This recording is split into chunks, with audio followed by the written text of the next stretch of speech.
About the French and Indian War for a moment, what historians call the war that made America.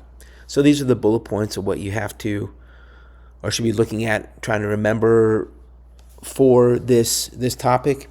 So I think it's important you realize that in North America there were three foreign powers that were trying to get control. They're trying to control trade. It's an economic issue that includes land, to dominate trade with foreign peoples, while they continue to have people come over from Europe, from their countries, and seek to expand. And of course, this is Great Britain, France, and Spain. Now, Spain's more towards the south, and it's France and Great Britain that are in a constant struggle because those colonies, remember, they go right up against the Appalachian Mountains, and on the other side of that, you start to get into French claims. And so they do eventually come to this fourth and final war between them, the French and Indian War. And this time it's going to be a war that's for keeps. Whoever wins is going to dominate most of North America. And that, of course, is the British.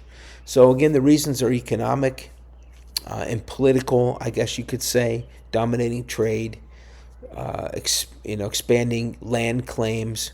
Political because each country wants to dominate North America, have their way of life, their way of doing things. Their governments dominate this area. Remember, petite guerre is the Indian way of fighting, and it's that ambushing, sneak attack, hiding, that kind of a thing, which is most of the warfare that takes place away from cities and forts. And whenever you fought against a fort, then you had to use European siege tactics, and we talked a lot about that in class. I gave you a lot of demos. We looked at some of the video clips. I'm not really concerned about the advantages of each side. I think what's important is what happens after, right?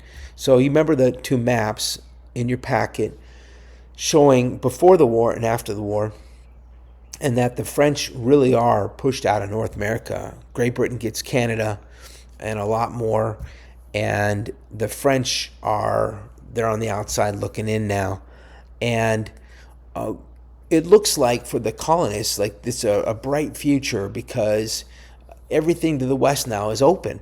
And, the Great Lakes area was greatly populated, not just with people, but all kinds of resources. Things are looking really good.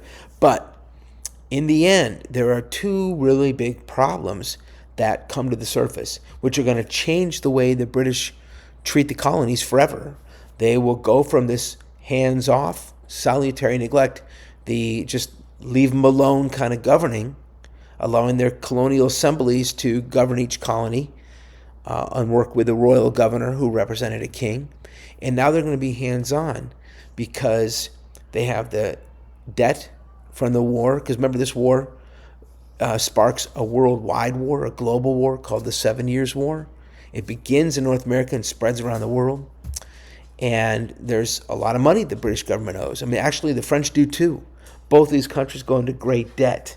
Both of them are going to lose a lot. For the British, they lose their crown jewel of the empire, the Americans, right? Those 13 colonies. For France, they lose their entire identity because they overthrow their government in a revolution that was only 6 years after ours ended. They actually executed their king and queen and descended into like a chaos called the Reign of Terror for a number of years. And then you had the rise of Napoleon. None of that stuff was good. For the British, they lost North America, but they still had their empire. But a lot of this had to do with debt, right? So they started to, as we know, do questionable things and trying to raise money to pay off the debt. And the second big problem, of course, was the Indians out there which they're still all over North America, and they missed their French friends. They didn't like things the way they were now, and it caused some problems.